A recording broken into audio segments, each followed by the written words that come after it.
this happens, but I swear to God, you get zoomed in more and more every single week. Are you dicking and like messing with me and just getting closer and closer to your camera every single week? Yeah.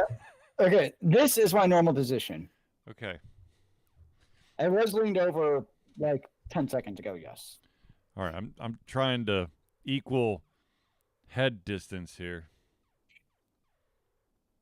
All right. Oh, wait, no, I want reverse your window, you piece of shit. No, go away. I don't.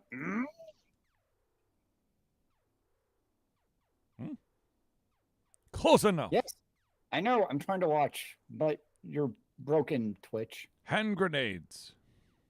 You're a hand grenade. Hand grenade pins in every line. Throw them out and let something shine. Going out of my fucking mind. All right, let me read first the Twitch. Okay. And yes, kids, for those of you playing at home, I was quoting some Linkin Park. Mm-hmm. But in the end, does it really even matter? No. Ooh, I want to move this Why one. do I even try? I'm going to move that one there. Move this one here. Yeah. I don't even know the order of the stories. Why start now? And I always forget to change my glasses.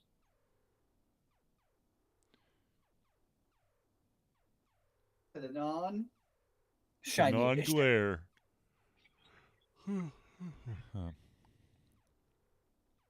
Huzzah! Good fellow. What is the za of the huzz? Huzzah. Oh boy, there's a Twitch Turbo subscription. That's what we all need in our life is more subscriptions. Yes, subscriptions. Life is but a subscription to oxygen. Everything's a subscription now. I'm waiting for the day for the capitals to figure out that they can charge us for oxygen. You'll get a bill every month, depending on your biomass. So basically, we're going to be in Spaceballs. I mean, it worked in the movie. Why not in real life? Planet Spaceballs.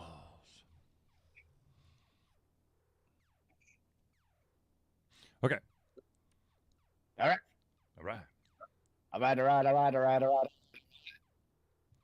All right. Let's hit the record button. And mute Zelia's just for good measure. And go.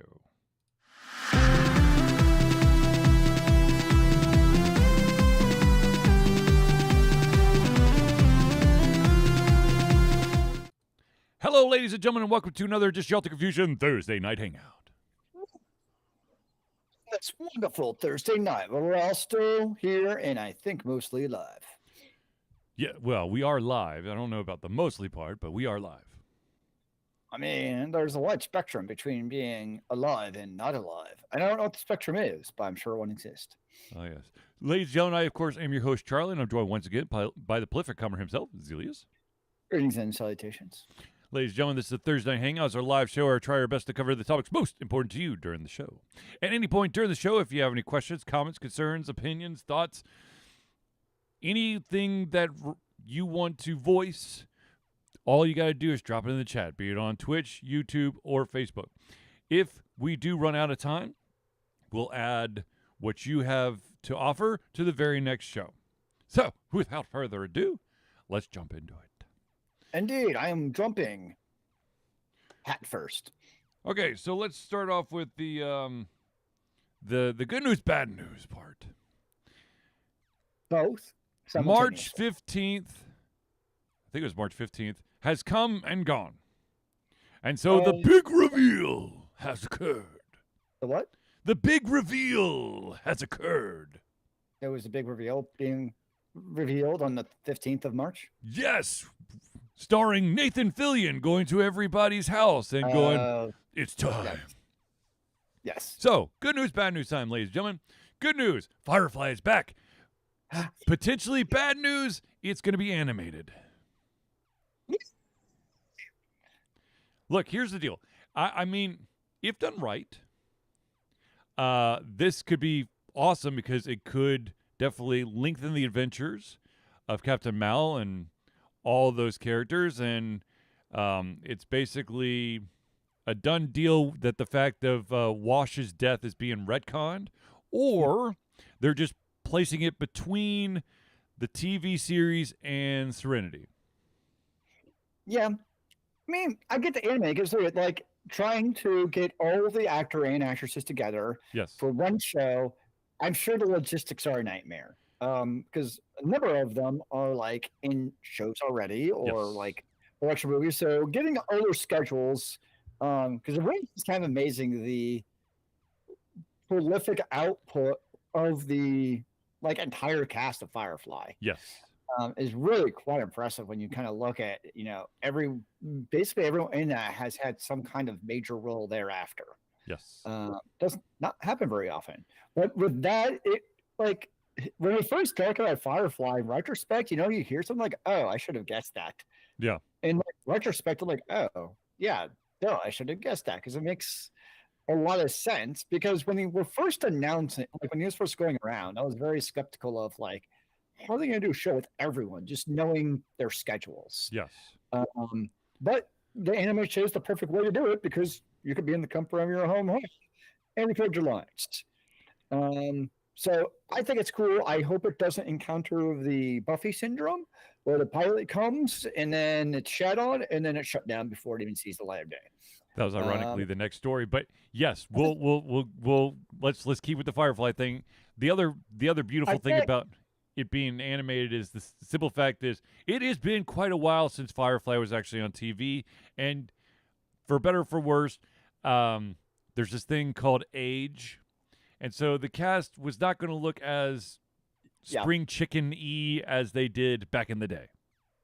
Because that was my other question when they were talking about if it was live action. I'm like, are they just going to be like 20 years in the future? Like, what happened? Did they go through a weird wormhole we weren't aware of?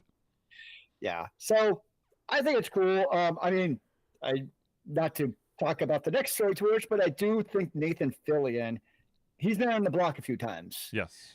He's been on a few shows. Yes. So as far as somebody kind of leading this production, I would have a feeling that the man knows what he's doing. Yes. And the other thing is that with it being animated, certain characters could be resurrected. Because the unfortunate thing is, since the last episode of Firefly, one of the main characters, the gentleman who played Preacher, is dead.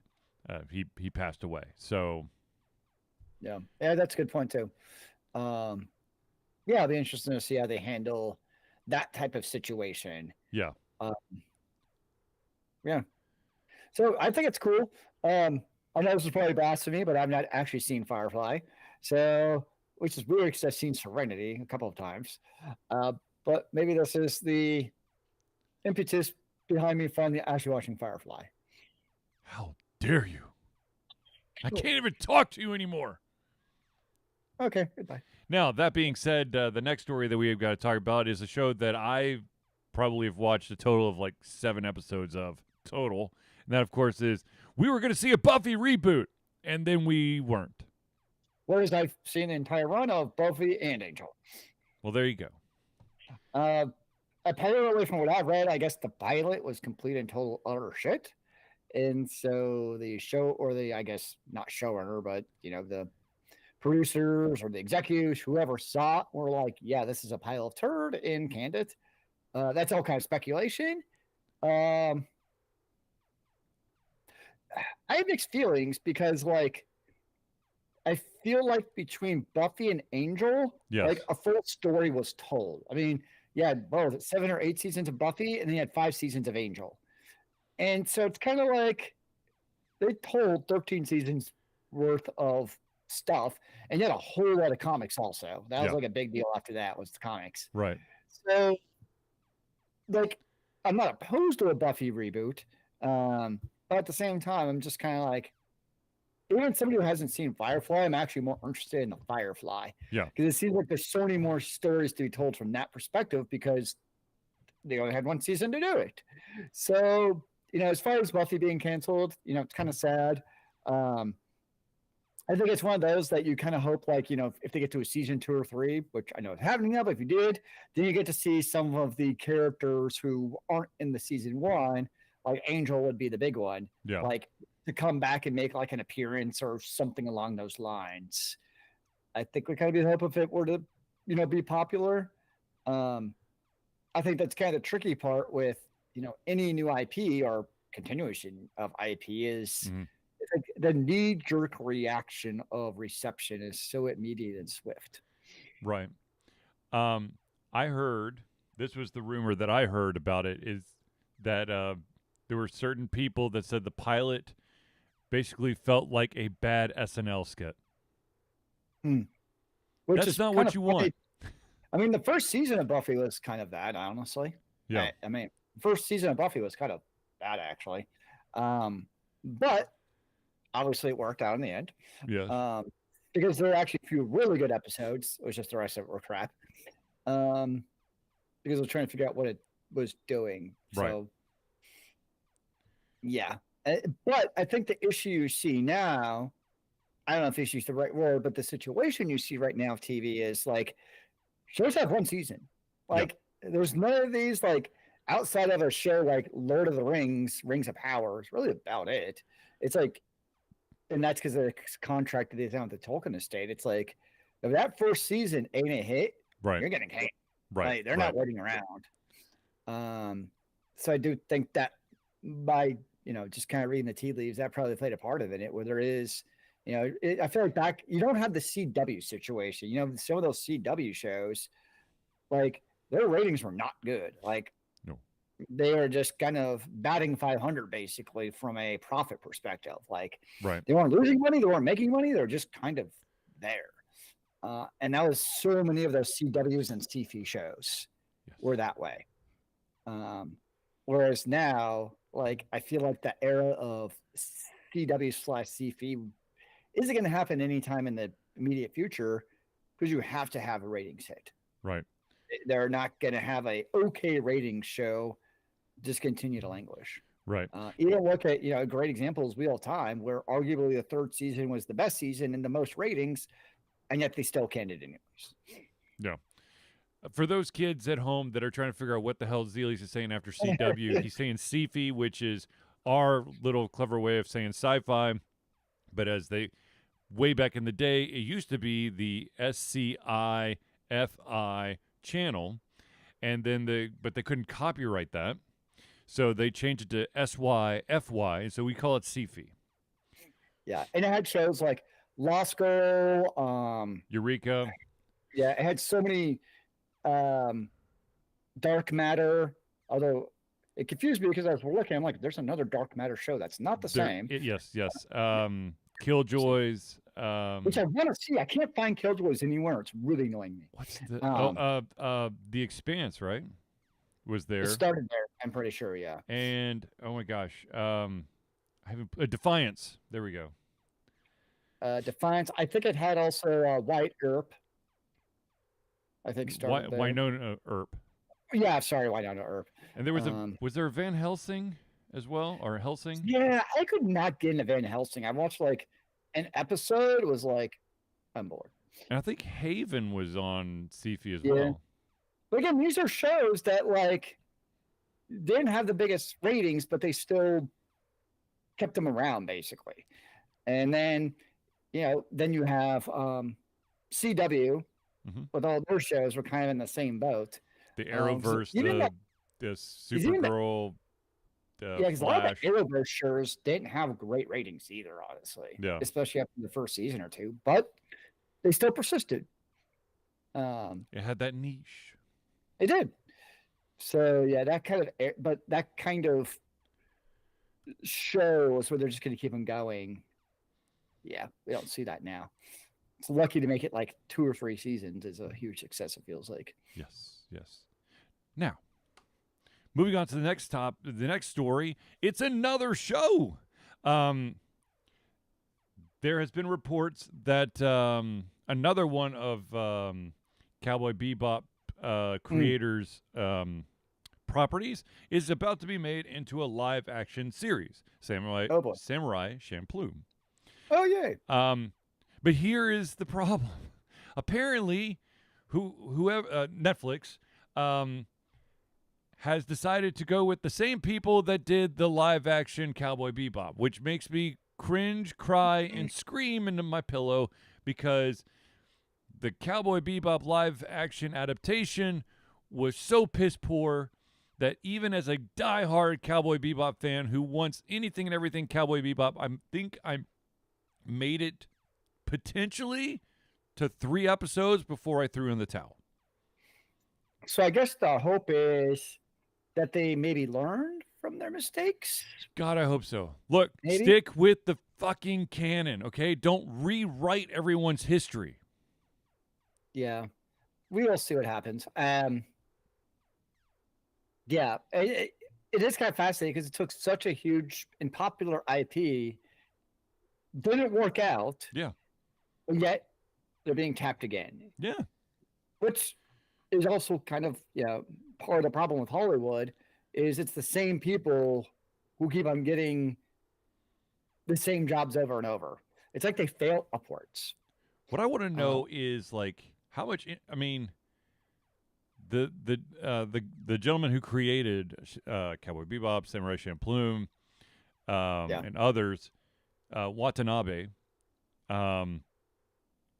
Like, how is he okay with the showrunners who basically butchered his first property? How is he okay with allowing the same people access to a second of his properties? I guess the always interesting question is how much control does like the creator of Samurai Champloo have over the live action? Because it seems like when we hear stories, like different writers or owners, whatever we'll call them, like they have very different inputs and controls over the live action. It seems to wild drastically between shows. Yeah. Yeah. Well, I guess we'll find out. The question is even based off the previous show, are you going to give it a try to at least see? I think I will have to see who they cast first, and then I will pass judgment upon it. Fair enough. Fair enough. I haven't watched it, but I've seen the previews for One Piece, and season 2 looks awesome. My sons and I are rewatching the first season, but from the clips that I've seen of the second season, I am so excited to get into that second season. It's season 2's the clips. You have to let me know how it is. Yeah. Because season 2 is like, ooh, this looks really freaking cool. Yeah.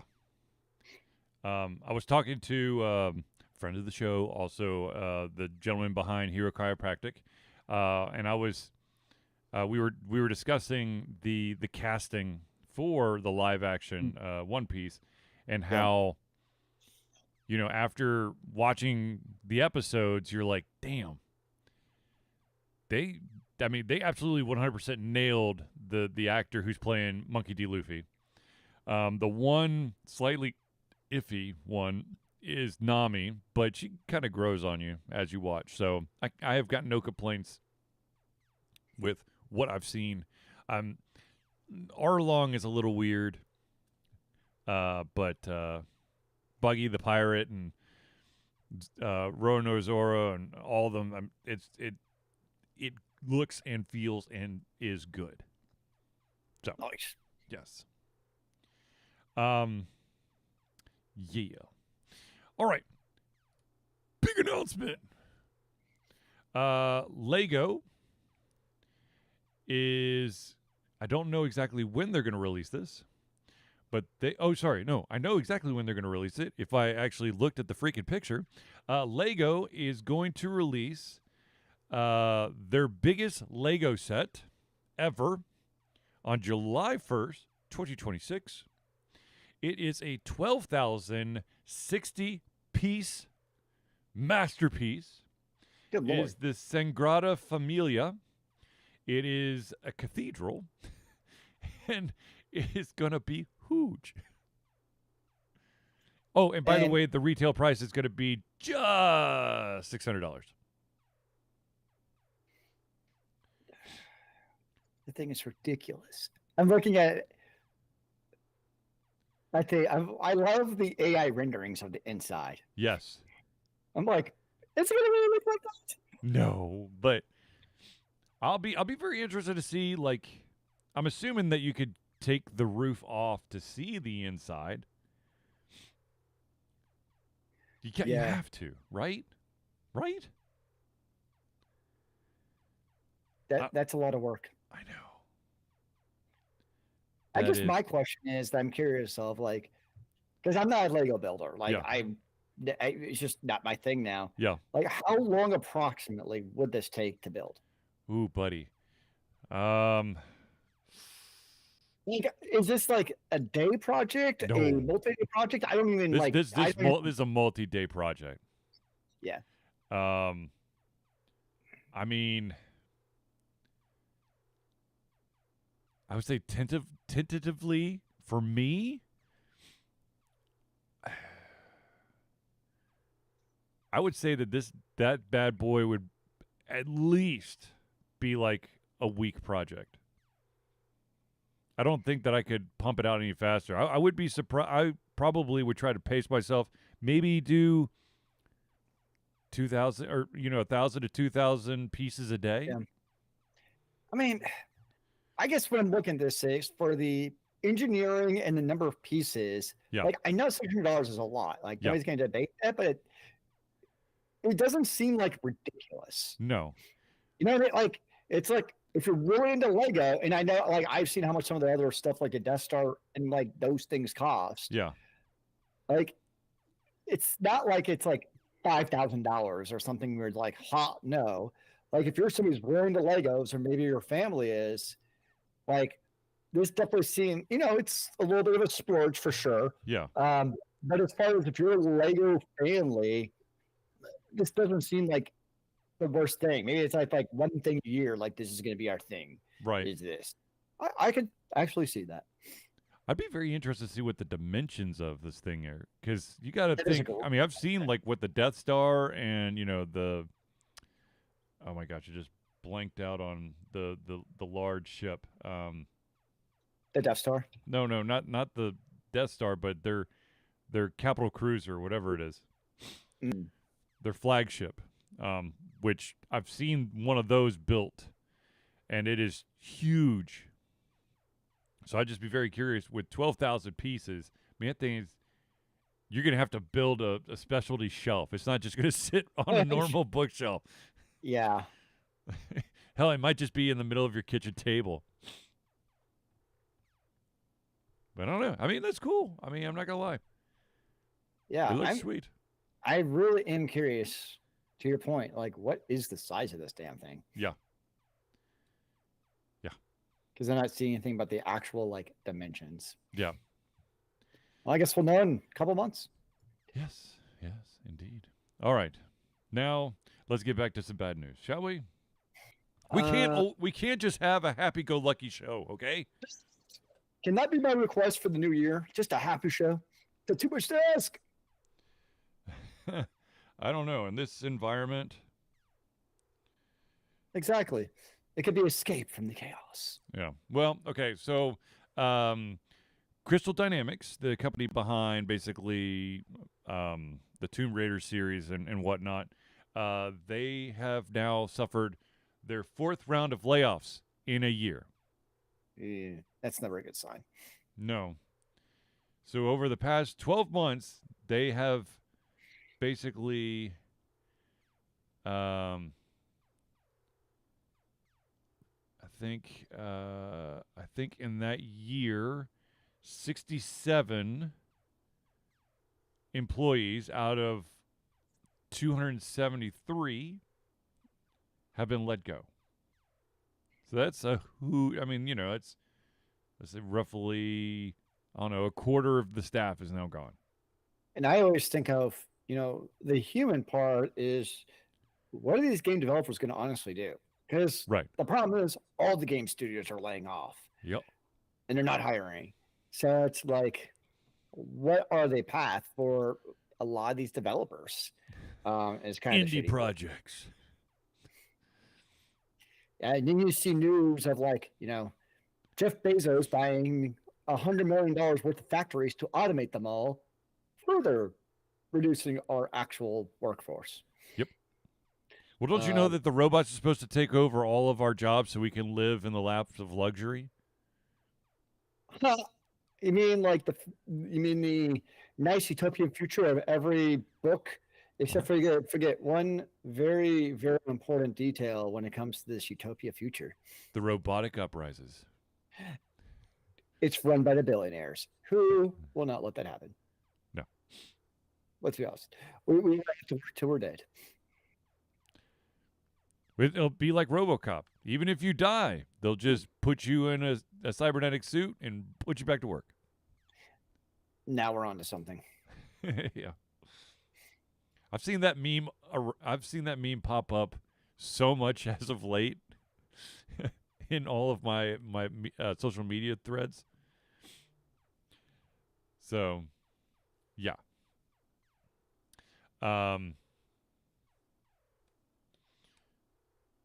Yeah. God, do I want to? Yeah, let's go ahead. Let's just get the other bad news out of the way. More bad news. How much bad news can we have in a week, man?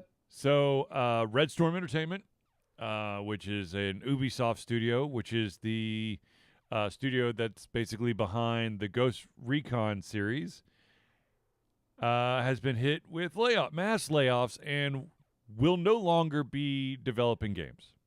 Oh, great. I don't know what the studio's going to do if they don't develop games. I guess maintain existing games? I guess. I don't know. That's such a weird way to put it. It's been hit with layoffs and will no longer develop games. So you still have employees, so I'm assuming it's got to be just to maintain the existing IPs that you have. Probably, which means probably everyone who works there is now looking for another job that does not exist. Yes. Oh, man. Oh, man. That sucks. Oh, and by the way, it was over 100 people who got laid off. Yeah. It's a good thing we have great, unemployment and safety nets to help out the people who get laid off here. Safety nets. I knew we forgot something. Oh, yeah, that's okay. That's all we got bootstraps for. Bootstraps. Although I don't really own any boots or straps, so I'm kind of screwed if something happens. I don't own any boots. I mean, I own hiking boots. Those are the only boots I own. I don't own cowboy boots, but I have hiking boots. Does that count? I don't have any boots. The problem is my feet too big for many and most boots. What if I took a Dremel to the front and just made a little hole for your toes? So basically just a weird-ass sandal. That sounds very functional.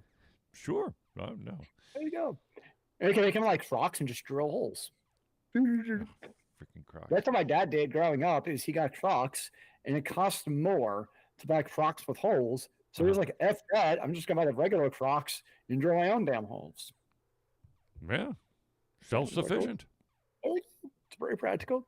Yeah. Okay. The next topic is actually a viewer question. Oh.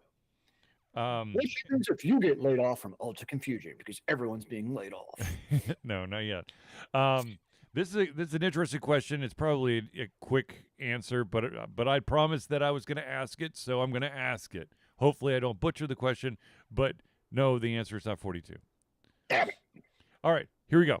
For those PC gamers out there, most of us potentially have a nice speaker or speakers on your rig. Yes. Yes.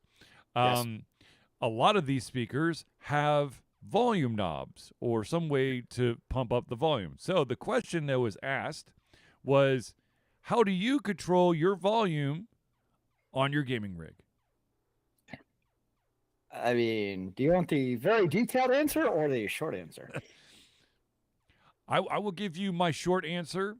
I basically turned the knob of my speaker almost to maximum, not maximum, but just a tad bit under maximum, and then I just control the volume via the hotkeys on my keyboard.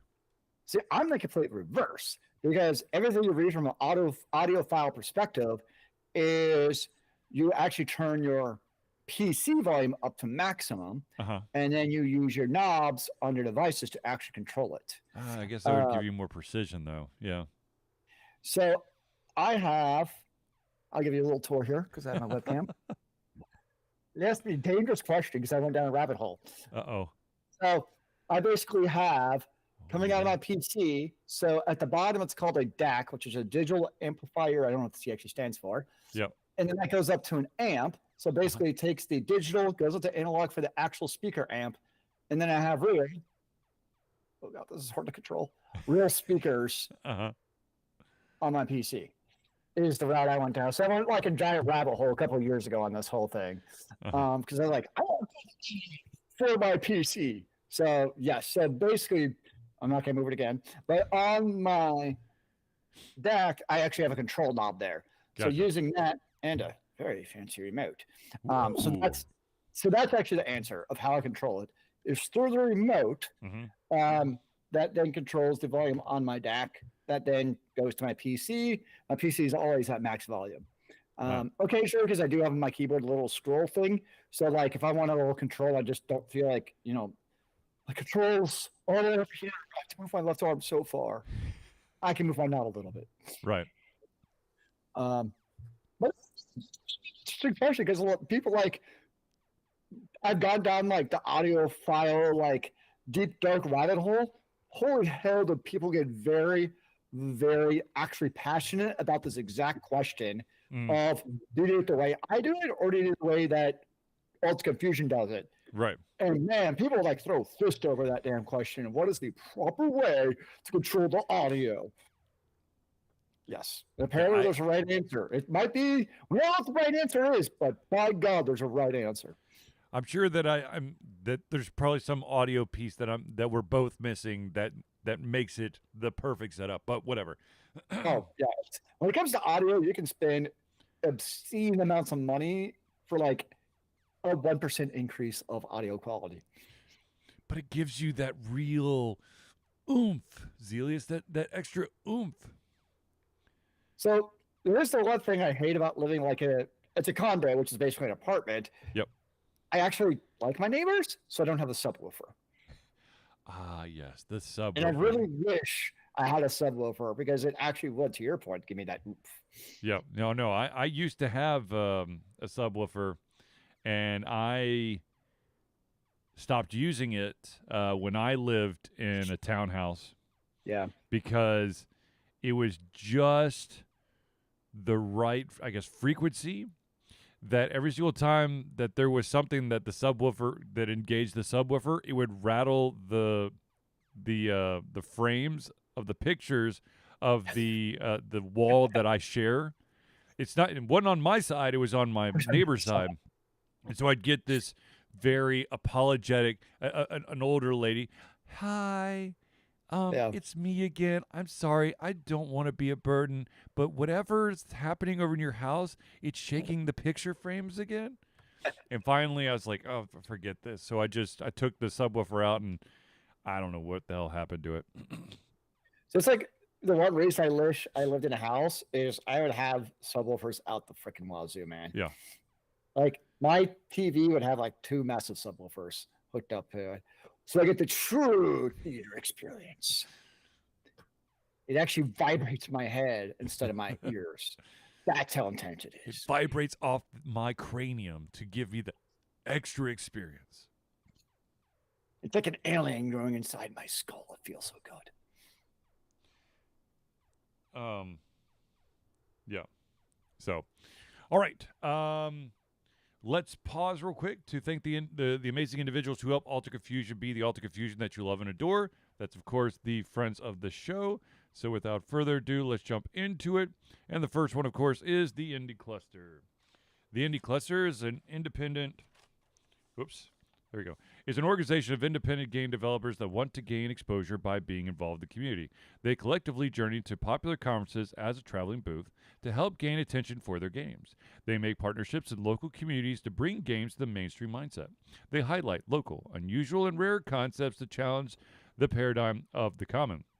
They also host events to teach kids and minority groups about game development to hopefully one day enter the industry themselves. For more information, go to indiecluster.com.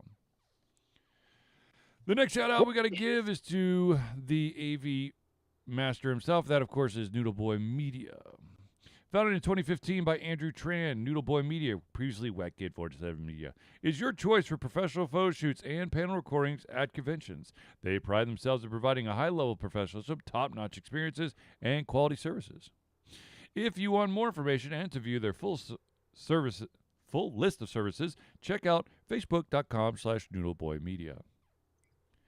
And we brought him up, this next one up a little bit earlier, but if you are in the greater Atlanta area and you've got the aches and pains of maybe sitting in your computer chair for too long or maybe gaming too long, or hell, life in general will give you some weird aches and creaks in your body, Hero Chiropractic is here to help.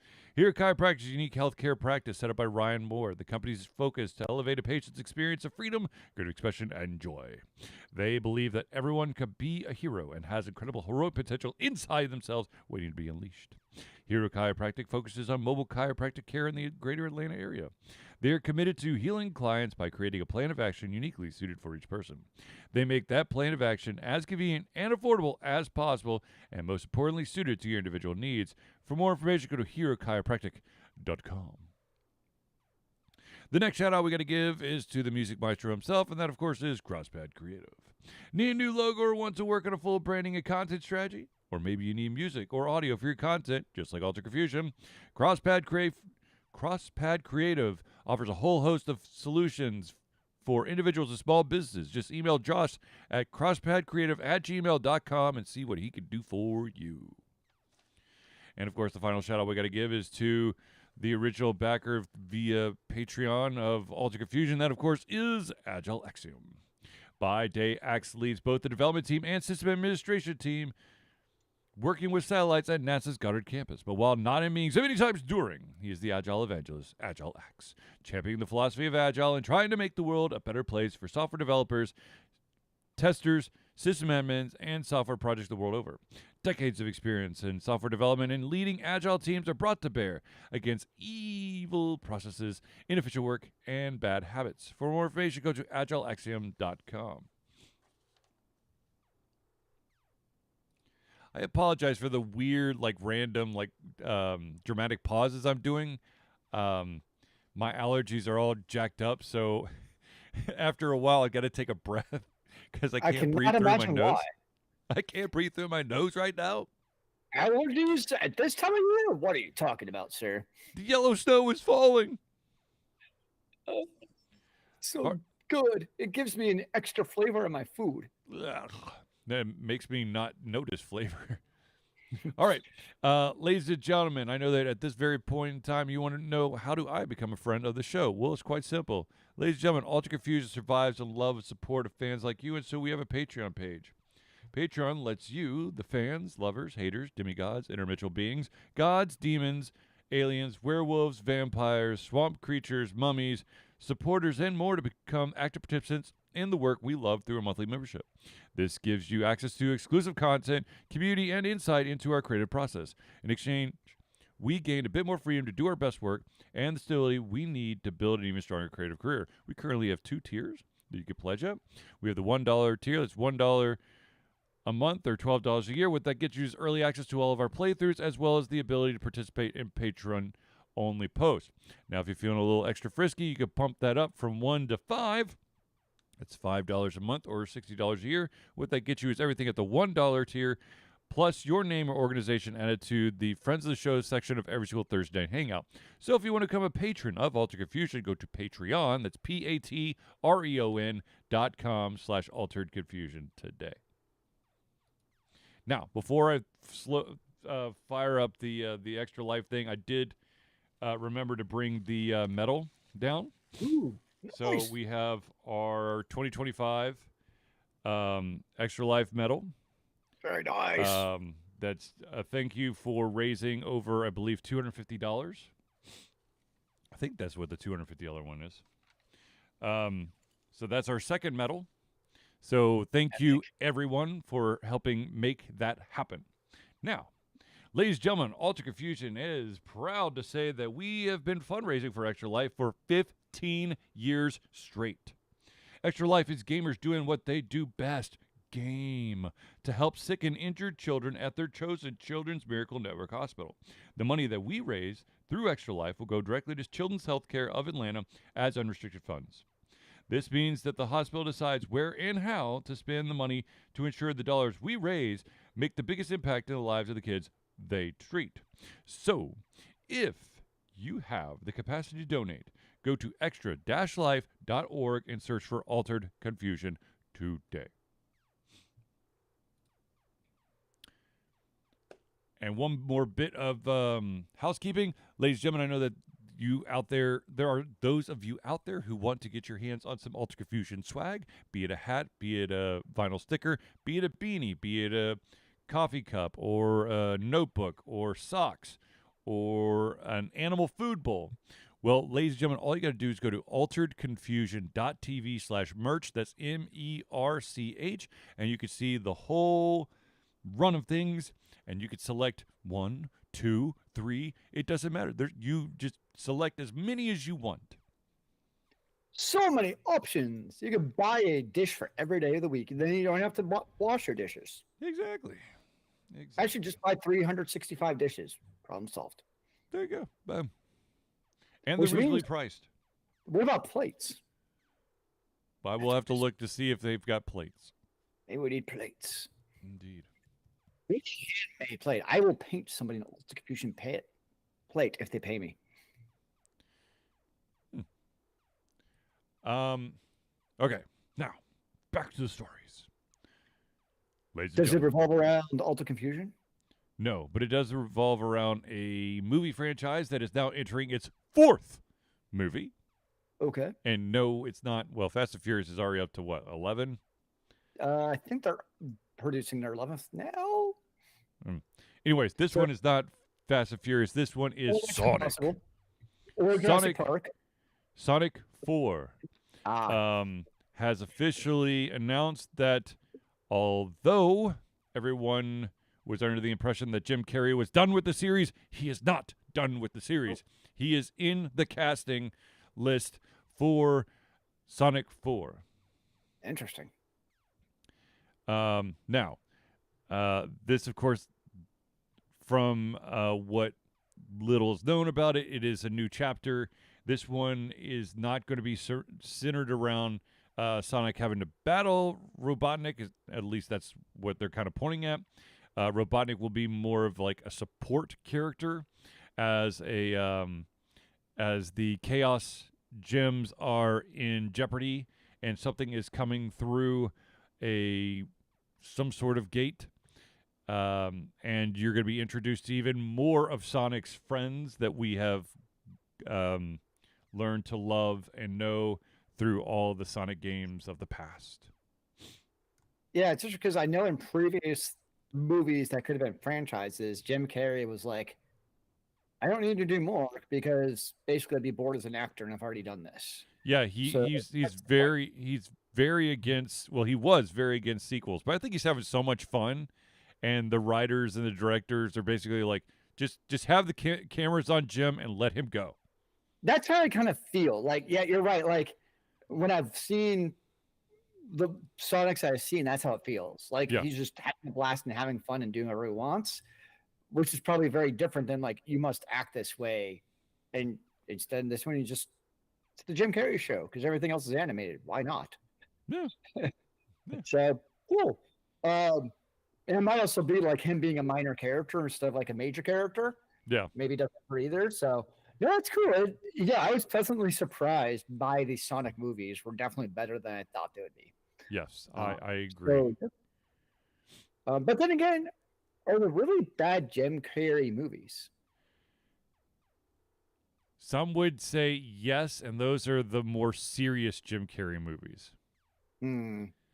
Like, So that could be like Adam Chandler, kind of same thing. What was that movie with Jim Carrey? It was like this. Oh, damn, I'm gonna have to look it up on IMDb now. I don't know. It was like Book 13 or something.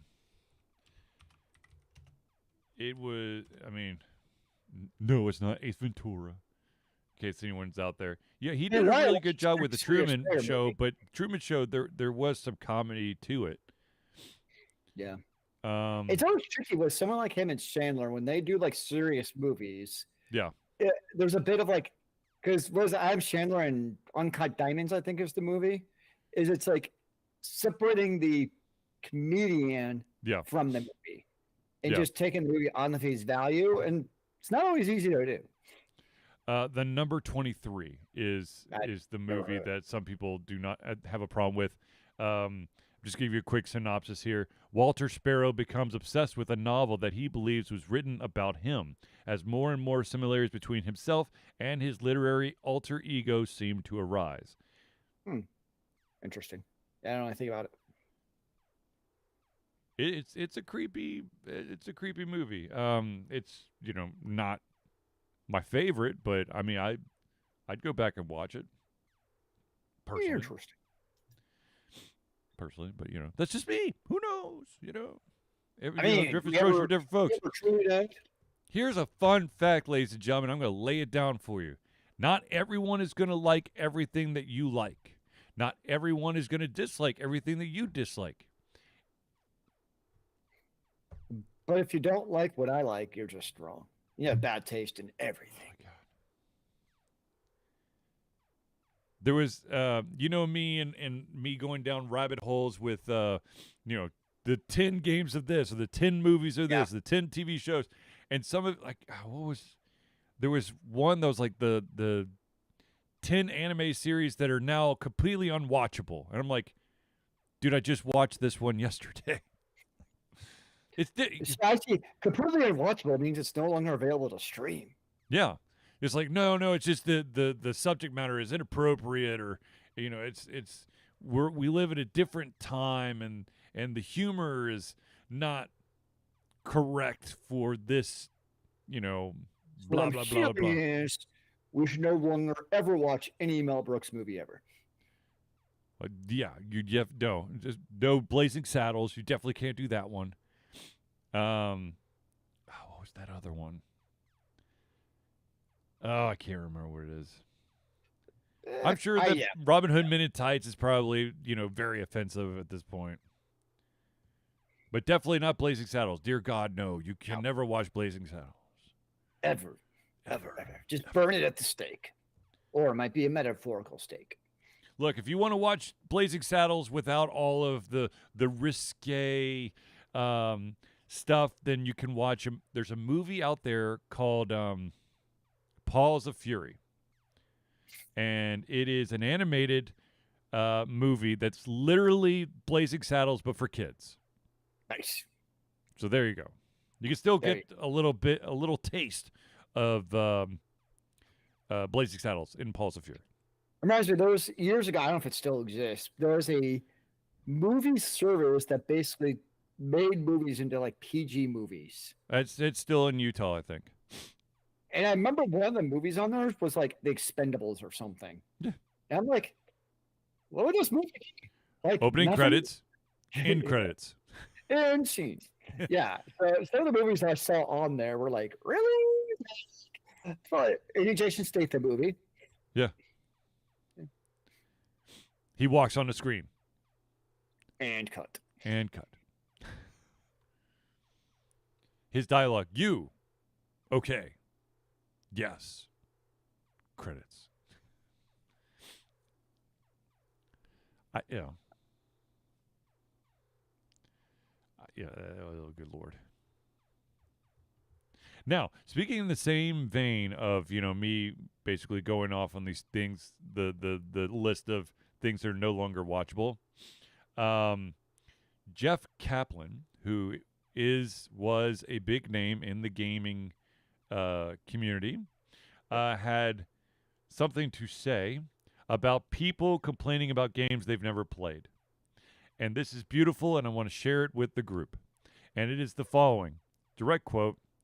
If a game comes out and you don't want to play it, and you've never played it, shut the fuck up. No one cares. What is with this? Oh my God, I'm so upset they decided to make this game that I have no interest in. Yes, that right there. There are games out there that I'm like, why would you make those? That's my opinion. I'm not saying that other people can't find joy in those games. I just know for a fact that I will not play the games. And so that's my opinion. I'm not going to play them. Done. I'm not telling anyone else what to do. I think the problem is with social media, is people do care about the opinions, even if you haven't played the game. And we're seeing time and time again where, like, basically brigading a game's reviews, even if they haven't played it, to basically give it a shit bomb. What I know is what he's speaking against, but unfortunately, people do care, even if people haven't played the game. I'm not saying they should, but I know that's what he's speaking against, is that exact type of situation. I totally understand that. But we're in a world where actually that's not true. And I wish it wasn't, because it is obnoxious.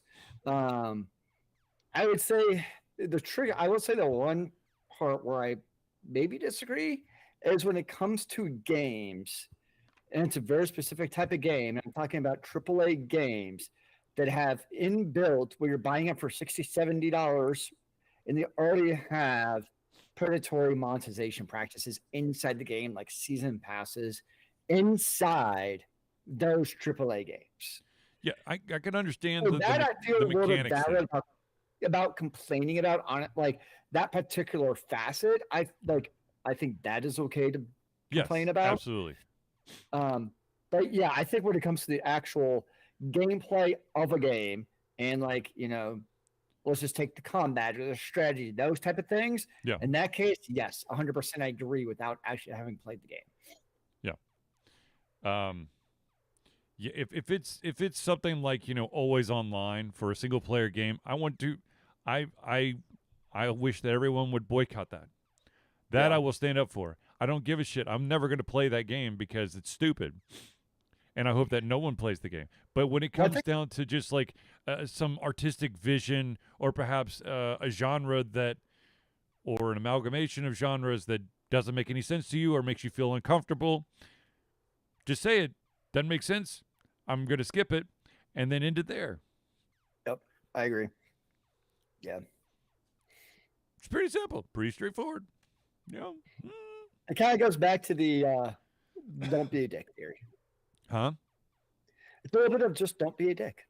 Yeah, I know I know it's very difficult and hard to grasp sometimes. Oh, that's bad, Charlie. It was actually pretty interesting reading. I've read a good bit of his interview, and it was pretty fascinating. Yeah.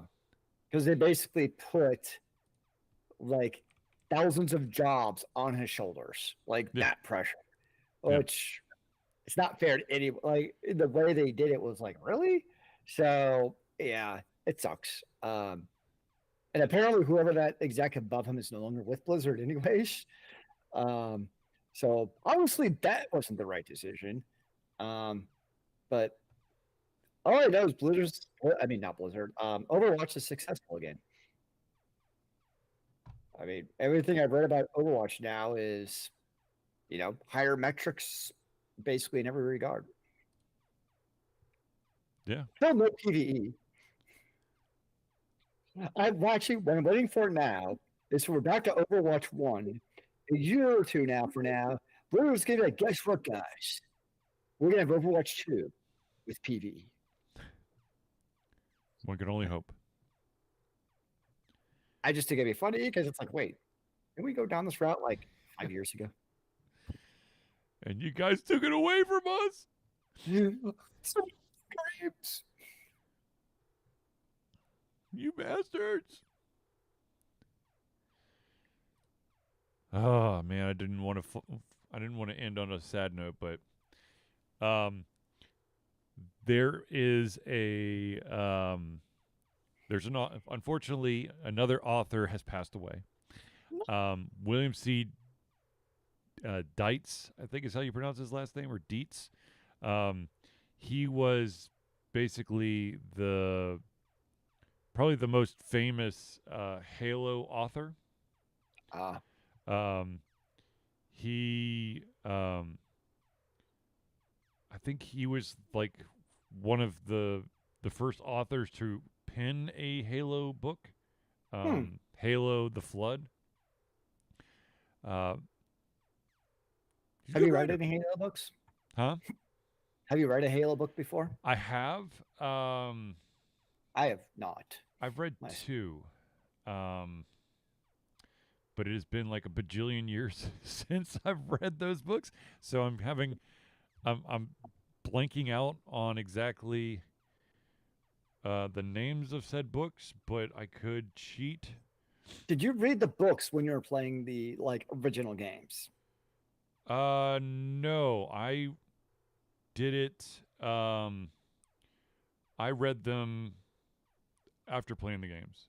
Oh, I did. I actually read The Flood. Well, you read them in close time frame to playing the games, I guess is what I'm saying. No. I think it was just one of those I wanted something and I think I was just itching for a book that was in a universe, a game universe that I enjoyed, and I was just like, "Ooh, a Halo book! I'll give that a spin." Fair enough. And I did read I did read The Flood, so there you go. I did read his book. So ta-da! Yay, Charlie! Charlie can read. I'm so Charlie can read. Hooked on Phonics worked for you. Oh my God! You know the payphone outside my high school had to cancel the ability to call that phone number. Nice. Payphoners, this thing. It was a phone that you had to put coins, Quarters. Actual, real physical money into a slot. Wait, you mean I can just tap my phone to this phone and it can dial? No, just not how it works. No, but then how do I pay without my phone? I don't understand. Can I use my watch? I don't have a watch on. But can I pay with my watch if I had one? No. No? Dang. No, you cannot. What about my mom's credit card? Well, if you were international, I think you could do that. Yeah, I was thinking the same thing.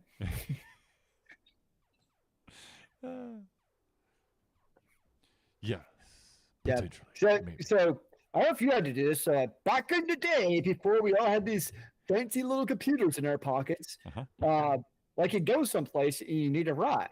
So the game was you could call somebody collect. Yep. But what you would do is you call them collect. Because it was just enough time to make what was supposed to be say your name. And you give them the details people don't phone. And then hang up and hope they actually got the message. Ready to be picked up? Collect was damn expensive. Yes. Yes, it was. But like Charlie mentioned, you could pay with quarters, but if you didn't have money, you could call somebody collect. Yes. Which is a concept that's a chunk of change. Yeah. Yeah. Oh, memories. Oh, God. Back in the day. And if you ever watch Hackers, yes, freaking phones was a real thing and it worked. Was it the Captain Crunch whistle? That was one, but you could just emulate if you knew how to. You could emulate the buzzer, and that may have been it. I don't remember anymore. Yeah, yeah, but it was a real thing. Yeah. So you could basically emulate a tone because if every time you put a quarter in, basically made a tone. Yep. And if you could emulate that tone just right, then the phone or phone company would think you actually paid. Yep. Therefore, you could just dial out for free, basically. Yep. Yeah. Oh, memories. Anyways, Zealy's been playing anything fun? Zealous is dying right now, but he will get to us in a second. Yeah, so a ARPG I paid for an early access, and this week actually came out 1.0 release. It's called Dragonkin the Banished. It's a fun ARPG. It comes down to, guess what? If you like action RPGs, you'll like Dragonkin the Banished. If you don't like action RPGs, guess what? You're probably not gonna like it. What? So, I would say it's more in the vein of like a Diablo in that you're killing hordes of enemies. So, like for instance, like right now, Path of Exile 2 is in a state where it's more of like a slow-paced kind of set up the battles, more of like a field general type of feel where like you can run in guns a blazing some if you have like, the right meta build, but there's definitely builds where like you have to kind of think about what you're doing or you will die. Whereas Dragonkin the Banished reminds me more of like a Diablo 4 experience where like you're just running guns a blazing on normal mode and you're just going to annihilate everything in your path. Gotcha. And sometimes you have different types of games in your life. And right now, a Dragonkin the Banished game where you just go in and, you slaughter enemies by the hundreds and thousands. It just feels good. So I'm enjoying it. So that's my game right now that I'm playing. I'm still playing some Slay the Spire 2. I've unlocked all the characters. So you have basically your 3 from Slay the Spire 1 plus 2 additional characters. One looks really cool. I just don't know how to play it well because I get my ass whooped pretty damn quick. It's kind of like a necromancer. That also has like a kind of like a skeletal cousin minion or companion with you. That if you can find a way to keep it from dying, it could be like super duper powerful. But nice. It dies too much for me, and then I die a lot. So no bueno thus far. I will say the interesting thing about Dragonkin is so most ARPGs, like you are leveling up skills as you play it, right? Like you level up and put points into, I want more bonus points to my leap slam, for instance, right? They make it more powerful. What Dragonkin does is you still level up. You still have points for like, they call it like agility or courage, where it kind of gives you some attacker armor points. But the actual skills, what they do, it's called the Ancestral Grid. And basically it's a hex grid where you might have, for instance, a leap slam. You put your leap slam on the grid, and you have these modifiers they can put attached to it. One might be like an AoE effect. One might be more increased damage. One might be a shockwave. So that is how you do it. And basically, if you add in, I think it's like the first level, so the first level might be, for instance, like a 5% chance to do a shockwave. If you add 3 of those around it, you can get more powerful shards to give more points. If you get more points of shockwave, now level 3 is like a 15% chance to do that on hit. Right. So that's how to do it. So you kind of have to be strategic in how you do it. And if you have, like, for instance, like, let's just say, like, Whirlwind and Shockwave, they're 2 physical abilities, right? So if they're touching, now any modifier for physical touching that will then modify both skills. Gotcha. If you have, like, a Dragon's Breath, which is a fire skill, those physical skills or modifiers don't affect your Dragon's Breath. So you kind of have to be strategic on how do you place all of your both skills and the modifiers on the ancestral grid to kind of maximize your mad DPS. So it's kind of a cool take on the leveling system for ARPG. Right on. And there are right now 4 distinct classes. There is the Knight, which is actually kind of a lot of fun. They have the Barbarian, who's like your world one dude. You have your, I don't actually remember the name of the classes now. But then you have your mage character and you have your ranged character. Yeah, thank you, your character. No idea if there's plans for more classes or anything, but that's what they have right now. Sweet. So yeah, if you're an ARPG fan, definitely recommend checking it. There's no reason not to check it out if you're an ARPG fan. I'll put it that way. Right on. Well, the only other thing I can recommend, I can say for recommendations, it's not a video game, but if you're looking for an interesting kind of like alternate history, 1920s kind of thing, there's a series called the Arcane Casebook. Okay. It's got magic. It's got rune rites. Ooh. And of course, it's I'm up to the point where I think World War II might just be starting, so maybe it's more than 1940s now at this point. So is it alternate history, or is it just history that's happened, but with new spicy elements? I think it's it's kind of hard because they name a bunch of people, and I'm sorry, I am not the history buff that I should be, and so I don't know if they're actual like historical people or if they just like added people to, like, Hitler is a thing. So is it like, I guess when I say alt history, I mean the context. It's not like Man in the High Castle where the Nazis won the war. Is it still like the axis of evil where it's Germany and the Nazis versus like the Allies? Is it still like kind of the core players are the same? That all I know is that it takes place in New York, in Manhattan to be specific, and in the book that I'm in, which I think is the 7th or 8th or maybe even 9th book, Hitler has just taken over Austria. But there's like an Illuminati like group that's trying to pull strings from behind the thing, and there's another group that definitely does not exist. If they did exist, well, I mean, hell, I don't know, maybe they do exist. But there's secret organizations out there, and I mean, how do we know if they existed if they're a secret organization? Exactly. But anyways, I mean, it's a fun series. I feel like sometimes the author's trying to like one up every single book, and there was one storyline that I was wanting to strangle the author over because I didn't like it. But I finally got some resolution, so I'm now easing off of trying to strangle the author to death. So very random tangent. Yes. But I just finished season 5 of Brooklyn Nine-Nine. Mm-hmm.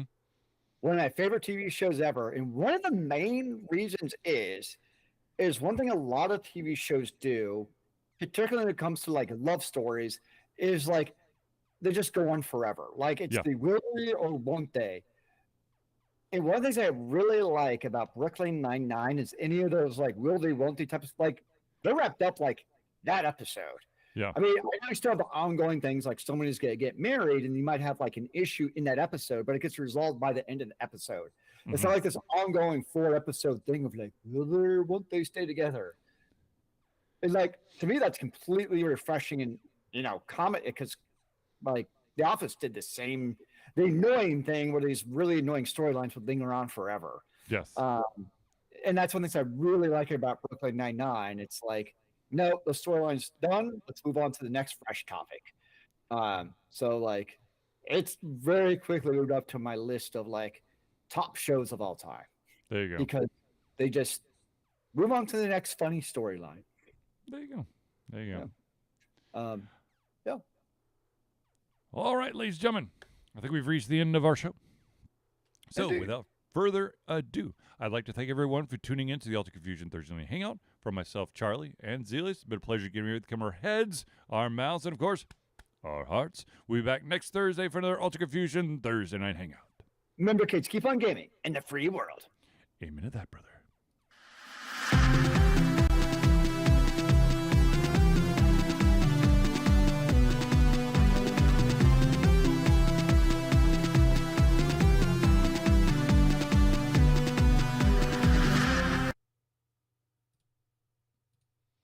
And we're out. And if anyone was curious as to why I made a funny face when I pounded my chest, it's because I got hit really hard on Monday in a basketball game, and then I got hit in the same spot last night, and I just hit the same spot just now. So I'm impressed that I didn't scream. Let's just put it that way. Anyways, all right. I'm going to stop the stream. I got to talk to Zelius, but everyone have a good night.